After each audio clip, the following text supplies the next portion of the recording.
Monkey Mondays. Only the facts. Always for Michael. Nestled in the picturesque landscape of Payette County, Idaho, Fruitland stands as a serene city flanked by the meandering Snake and Payette rivers. This quaint settlement finds itself strategically placed adjacent to U.S. Route 95 within the Treasure Valley of southwest Idaho, approximately 50 miles to the west of Boise on the cusp of the Oregon border. Fruitland serves as an integral component of the Ontario micropolitan area. It derives its name from the sprawling apple orchards that envelop its surroundings, proudly embracing the Monkey, the Big Apple of Idaho. As attested by the U.S. 2020 census, Fruitland is home to a vibrant population of 6,072 individuals, dwelling within 2,108 households and 1,286 families. The original town site of Fruitland was homesteaded in 1897 and was largely planted in orchards of apples and plums. In 1902, the northern area was purchased and development of this area began shortly afterwards. As the community developed, it became known as Fruitland because it was surrounded by some of the finest orchards in the valley. Despite its peaceful appearance, Fruitland was suddenly thrust into the global spotlight one warm summer evening in 2021. However, the attention wasn't drawn to its lush orchards or scenic vistas, but rather to the mysterious disappearance of 5-year-old Michael Vaughan. Michael's adventurous spirit and boundless curiosity painted a vivid picture of a young boy captivated by exploration. His days were spent in joyful pursuits, whether digging into the depths of the earth or immersing himself in the digital landscapes of Minecraft. Missing Michael Vaughan. Michael's passions span a wide spectrum, reflecting his fervent interest. His fascination with astronomy leads him to gaze at the wonders of the night sky, while his love for superheroes find expression in beloved movies like The Mandalorian, Spider-Man, and Batman. His playful nature extends to his choice of toys ranging from monster trucks and Hot Wheels to the intricate world of Legos. Additionally, Michael's adventurous spirit thrives outdoors, where he enjoys moments at the park, camping expeditions, and thrilling adventures at water parks and amusement centers. Blue and red are his favorite colors, reflecting his vibrant personality. When it comes to treats, he indulges in zebra cakes, ice cream, macaroni and cheese, pizza, and cookies. Michael earned his nickname Monkey from his early days in the womb, where his climbing antics began.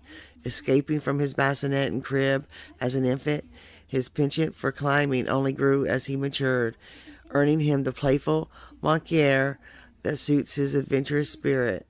Monkey. On a memorable Halloween, Michael decided to forgo his own costume preferences and instead donned the attire of a minion, much to the delight of his baby sister.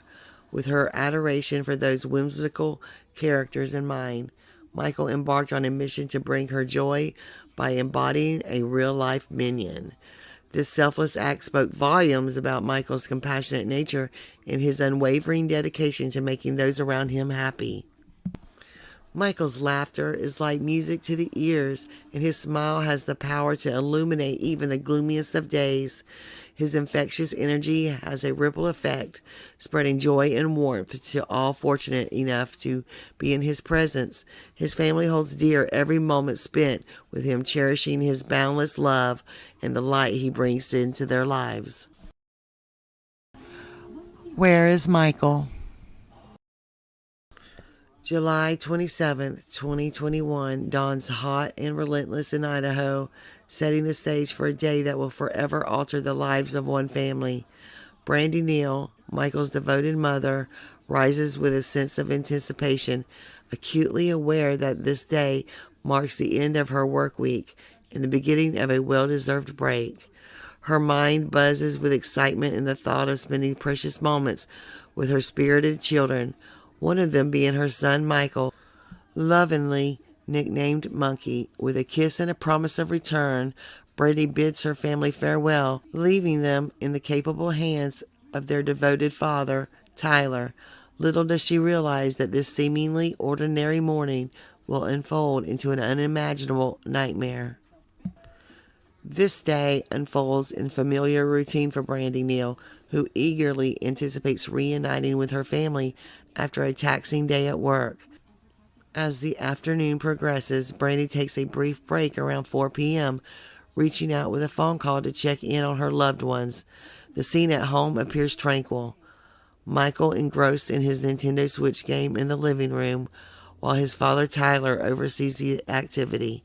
Meanwhile, the rest of the family is occupied with their own pursuits, creating an atmosphere of warmth and contentment within the household.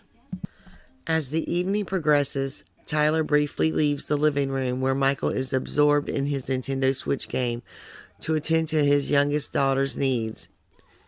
In a routine act of parental care, he changes her diaper and places an order for pizza, anticipating a cozy family dinner. Little does he know, within the short span of 15 to 20 minutes, their lives will be irrevocably changed. Returning to the living room, Tyler is met with a chilling scene. Michael is nowhere to be found. Panic sets in as he frantically searches every corner of their home and the surrounding area, his mind racing with unanswered questions. How could Michael have vanished without a trace? The front door, notoriously stiff and loud, presents an implorable escape route, which means he probably used the garage door to escape. With mounting dread, Tyler makes 2 urgent phone calls, one to the authorities and the other to Brandy, his voice trembling with fear and desperation. Brandy, shaken by the urgency in her husband's tone, springs into action, racing home at breakneck speed, her mind reeling with uncertainty and dread. The police respond swiftly to Tyler's distress calls, arriving on the scene as Brandy arrives home to a flurry of activity. Neighbors, drawn by the commotion, join the search for Michael, unaware of the daunting journey that lies ahead. Fruitland's Chief of Police, J.D. Huff, leads the investigative efforts, his cautious approach withholding crucial details as the community braces itself for the task ahead. In the midst of uncertainty, one thing remains clear. The road ahead will be fraught with challenges, testing the resolve of all involved in the search for answers. As the investigation into Michael's disappearance continues, his family remains resolute in their belief that he will return home. Their unwavering determination, coupled with the outpouring of support from the community, serves as a testament to their enduring hope and love that define their bond with Michael. Throughout Fruitland, reminders of Michael's disappearance persist, serving as a poignant reminder of the community's united effort to find him. Authorities continue to urge anyone with information to come forward, emphasizing the importance of community cooperation in the search for Michael Vaughan. As helicopters, drones, trained dogs, and hundreds of volunteers tirelessly comb the area, hope remains that Michael will be found and justice will be served. Please, please, bring Michael home, please, please, please. He's beyond missed and beyond loved, and we need him. We need him. He's coming home, and we're waiting for him. We're all waiting for him. Every single one of us are waiting for him, and we are going to bring him home. Looking back at the known facts after 3.5 years of missing Michael Vaughan. The front yard where he once played, where his laughter used to echo, now stands as a painful reminder of the moment everything changed. Posters with Michael's bright blue eyes and golden blonde hair still line the streets. His face is printed on flyers, billboard, and news headlines. But after 3.5 years of searching, the question that haunted this town from the beginning remains the same. Where is Michael? A summer evening that changed everything. That fateful evening in July 2021 started like any other. Michael, affectionately known as Monkey, was at home with his devoted father, Tyler Vaughan, and siblings, while his mother, Brandineal, finished a long day at work. He played on his Nintendo Switch, unaware that within an hour his world and the world of everyone who loved him would be turned upside down. Sometime between 6:40 p.m. and 7 p.m., Michael disappeared. Tyler, only momentarily stepped away, tending to his infant daughter, returned to the living room to find Michael gone. At first, panic hadn't set in. Perhaps Michael had slipped outside, eager for adventure, as he often was. But as the minutes ticked by, Tyler's frantic calls went unanswered. He searched the house, the yard, the street. Nothing. Michael had vanished. At 7:04 p.m., Tyler called Brandy at work. Then at 7:21, the call was made to 911. The Fruitland Police Department responded immediately. Neighbors joined in, scouring backyards, sheds, and fields. Flashlights cut through the darkness as search parties worked deep into the night. Michael was nowhere to be found. In the days and weeks that followed, hundreds of law enforcement officers, search dogs, helicopters, and drones combed through every possible location. They searched fields, irrigation ditches, Snake River, and even local landfills. But Michael left behind no trail, no clues. At first, authorities considered that Michael might have wandered away, but by November 2021, Fruitland Police Chief J.D. Huff publicly stated, "We now believe Michael was abducted." The shift in the investigation was devastating. The idea that Michael had simply gotten lost was painful, but the thought of someone taking him, that someone out there knew what happened, was almost unbearable. Key pieces of information emerged. A man walking near Southwest 9th Street in dark clothing and a white t-shirt was seen in the area, but his identity remained unknown. The Vaughan family was no longer a focus of the investigation, and the family fully cooperated with authorities. Long, thorough investigation. The family is not a focus of our investigation at this point. They are continuing to fully cooperate with us. Today, as members of this community, we continue to agonize with the family. By July 2022, the police had followed over 1,000 tips and conducted hundreds of interviews, but still no suspects had been publicly named. Michael's case stretched beyond Idaho. His name appeared in news reports across the country. His face shone on national television, and even the FBI joined the search. But despite a massive effort, there were no confirmed sightings of Michael. A mother's plea, a community's hope. For Brandineal and Tyler Vaughan, every day without their son is unbearable.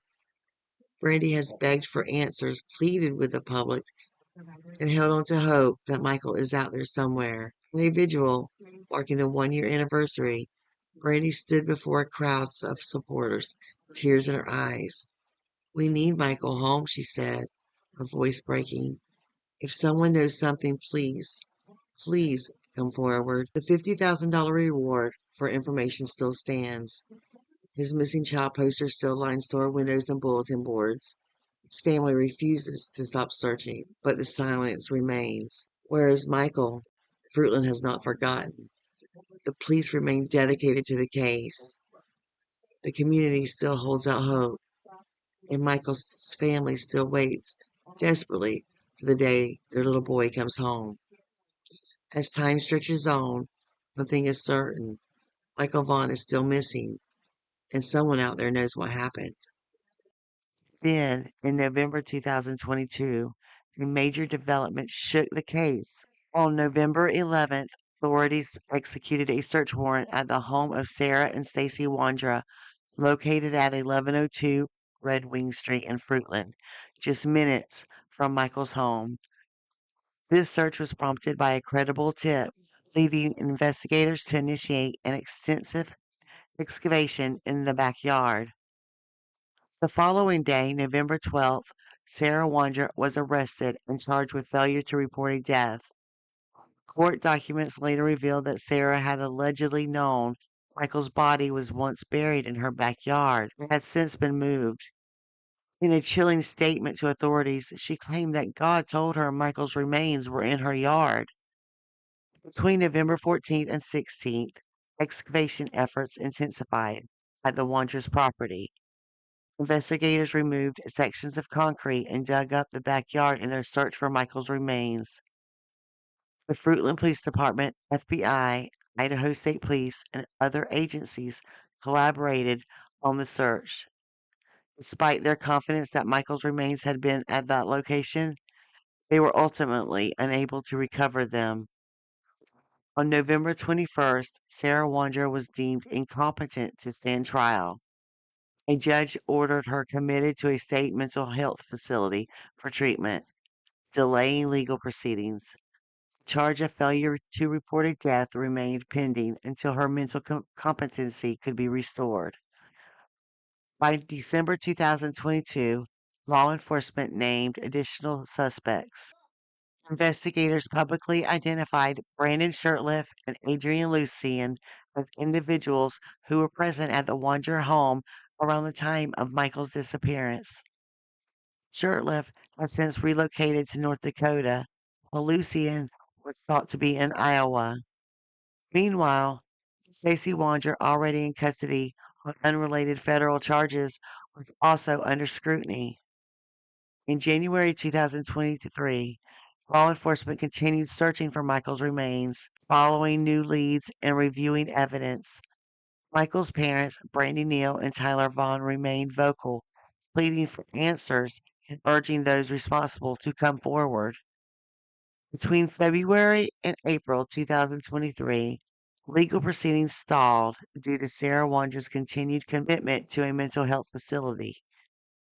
Investigators pressed forward, re-examining witness statements and potential evidence, while repeatedly urging anyone with knowledge of Michael's fate to cooperate. By May and June of 2023, frustration over delays in the case mounted. Michael's family, alongside supporters, continued to push for justice, organizing vigils and amplifying Michael's story across social media. Brandineal voiced her deep frustrations with the slow pace of justice and the lack of new developments. Despite this, law enforcement assured the public they were not giving up.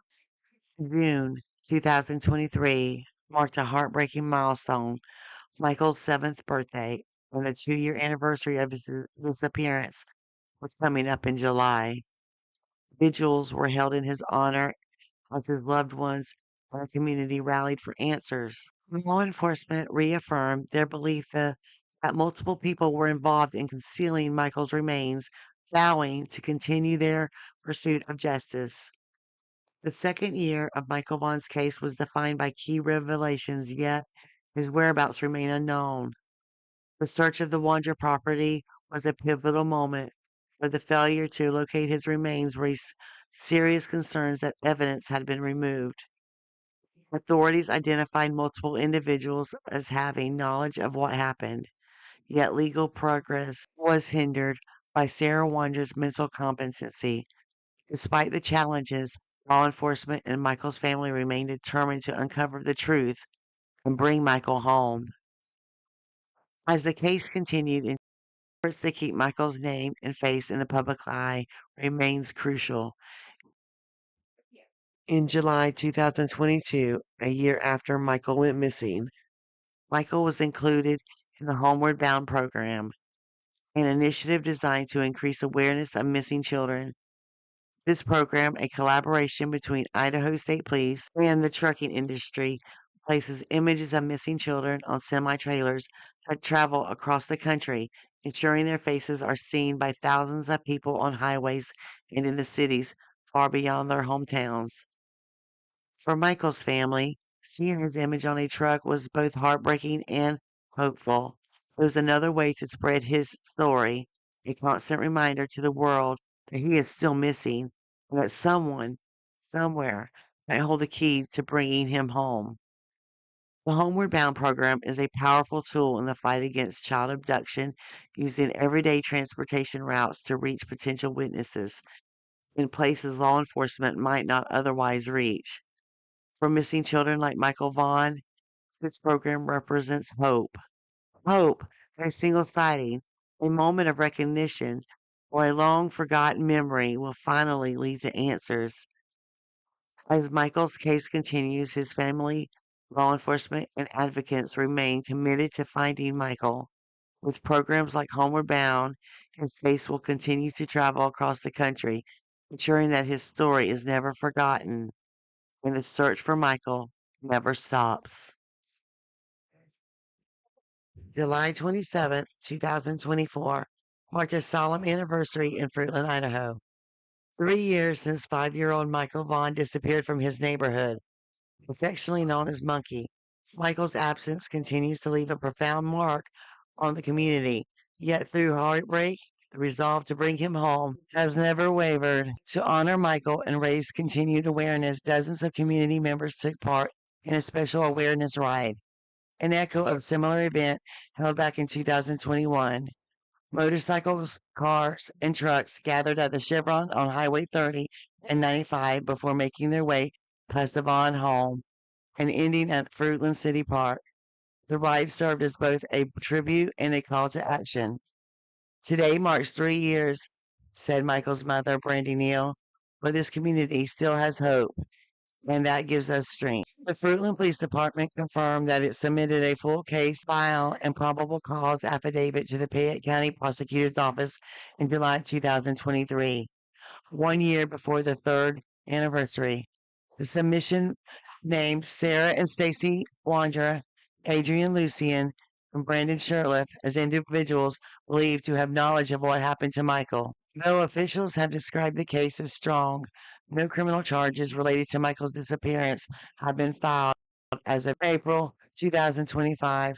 Prosecutor Mike Duke stated back in October 2023 that charges were expected, but cited the immense complexity of the case, which includes terabytes of investigative material. This is not a cold case, Police Chief J.D. Huff emphasized in January 2025. We're still receiving credible tips, and we're working every single day to find Michael. In July 2024, the National Center for Missing and Exploited Children released a new age progressed photo showing that Michael might look like at age 7. We believe we have a firm understanding of what happened on July 27th, 2021, Chief Huff said. Now we're waiting on the prosecutor to move forward with this case. Despite public denials from Staceywondra, including a 2024 KTVB interview where he claimed he knew nothing about Michael and wasn't even around, a very different story emerged from earlier evidence. On January 16th, 2025, Brandineal publicly released body cam footage from November 2022. The video shows Staceywondra speaking to detectives via FaceTime from the Washington County Jail, stating he watched his wife Sarawondra bury Michael in their backyard. In the footage, Wondra points to the exact location near trees and describes the burial in detail, saying Michael was wrapped in a white or black garbage bag. He claimed he didn't help due to his physical state at the time.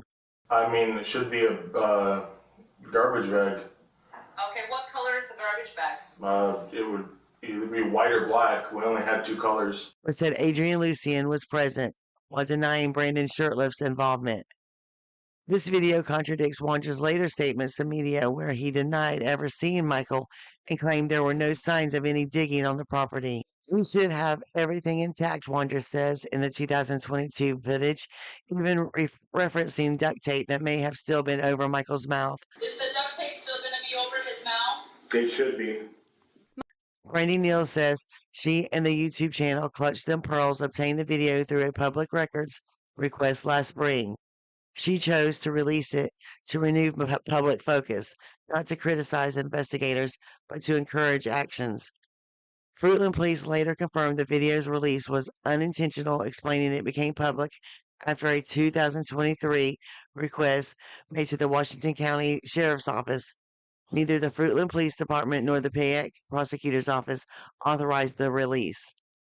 Remarkably, just hours after the video was posted online, one of the 4 key suspects reportedly contacted Fruitland Police Department. On March 27th, 2025, Staceywondra was sentenced to a year in prison for violating the terms of his supervised release. Sarawondra remains incarcerated until at least 2026 for unrelated charges, included aggravated assault and evidence tampering. Both remain suspects in Michael's case, along with Adrian Lucien and Brandonshirtliff. A mother's plea and a community's promise.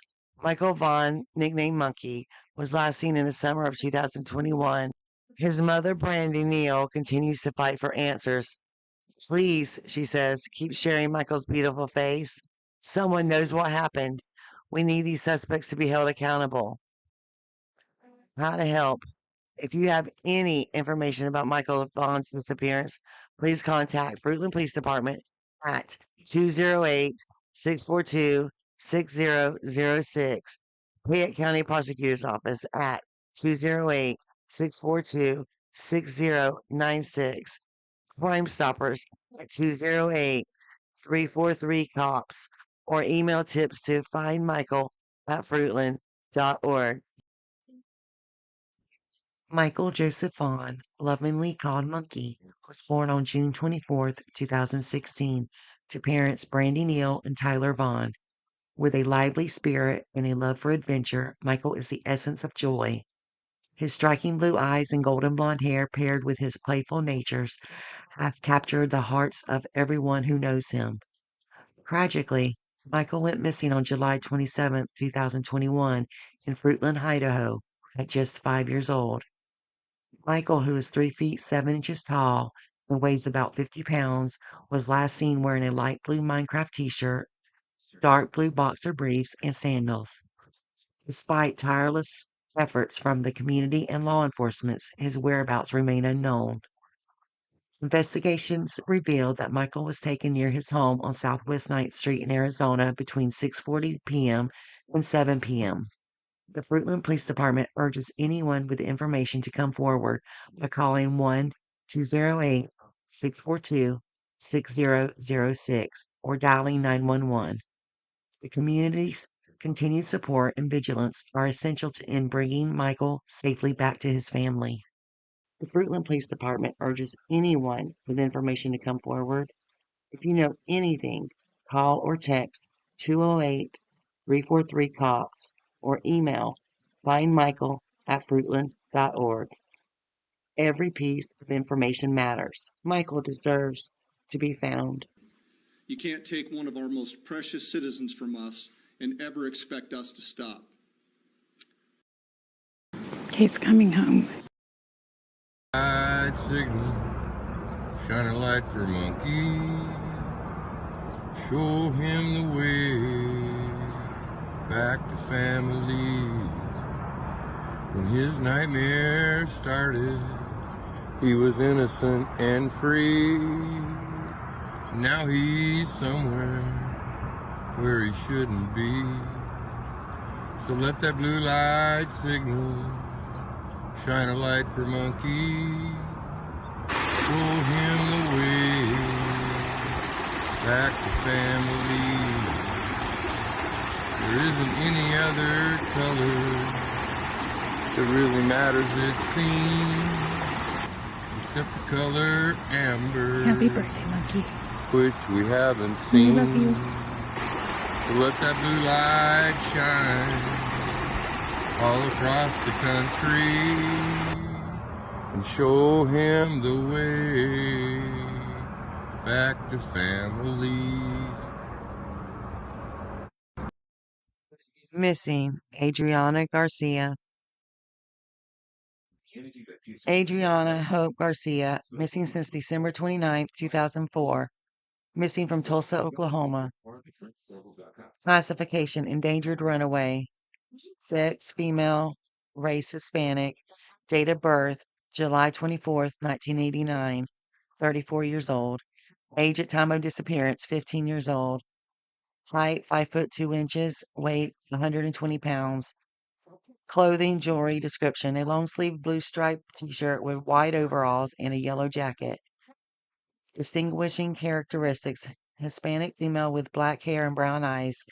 Adriana had copper-colored streaks in her hair at the time of her disappearance. She has a dark brown, quarter-sized birthmark on the right side of her waist and a scar between her eyebrows. Her ears are pierced multiple times each. Adriana's nickname is Driana.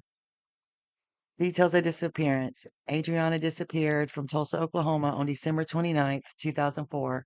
She was last seen walking several miles from her home to a friend's house, but never arrived. Authorities believe she may have left on her own accord and could still be in the local area. However, her loved ones state that she was popular at school, close to her 6 siblings, and would have not gone this long without contact. Few details are available in her case. Family messages for Adriana. There is not a single day that goes by that one of us does not think about you. There are so many milestones and life events that we have missed sharing with you. We can only imagine what they would have been like with you in them. For the 19 years worth of birthdays without you, it has since been and always will be a very somber and bittersweet day for all of us. A reminder of your sweet face. There are no words to describe the amount of regret, guilt, and what ifs that have built up after losing you. We all love and miss you. Happy birthday, Drina, from Anna. I love you and miss you every day. Happy birthday, love, Mom.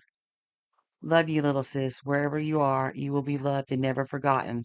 Happy birthday, from Johnny. Happy birthday, Adriana. I'll see you when God, lets me. Love, misses, and hugs, Anthony. Happy birthday, Andrina, from William. I love you, sis. We will celebrate you until we meet again, from Josh. No, they are with you, my God, in a place for which I long. Happy birthday, Adriana, from Alex. Happy birthday, Adriana. Love and miss you, from Adam. Happy birthday, Drina. Miss and love you, Grandma. Happy birthday, love and miss you, from Tony, Dad. Hoping to spark recognition and generate new leads, the National Center for Missing and Exploited Children released an age-progressed image of what Adriana might look like today. Adriana's disappearance. Adriana went missing from her home in Tulsa, Oklahoma on December 29, 2004, at the age of 15. Her sister Anna Ham remembers the last day she saw Adriana. It was Anna's final weekend in her hometown before moving to Oklahoma City, so they spent that Sunday having lunch and shopping together. They later visited their grandmother's home, enjoying the time and taking a few family photos. Their mom then picked Adriana up and brought her home, and while Anna left for Oklahoma City. According to their mom, Adriana asked to be dropped off at a friend's house a few miles away from a sleepover. When her mom was unable to take her, Adriana decided to walk. She never made it to her friend's house, prompting her family to report her missing the next morning. Adriana was very popular and a big part of the close-knit family. As days went by with no sign of her, they knew she would not willingly stay away without contacting her friends or family. This year, to mark Adriana's 35th birthday, her entire family is gathering for a karaoke party, an activity they know Adriana would love. The circumstances surrounding Adriana's disappearance remain a mystery, but her family is committed to finding answers to the nearly 20-year-old question, what happened to Adriana? If you have any information about Adriana or her disappearance, please call the National Center of Missing and Exploited Children at 1-800-843-5678 or the Creek County Sheriff's Office, Oklahoma at 1-918-224-4964.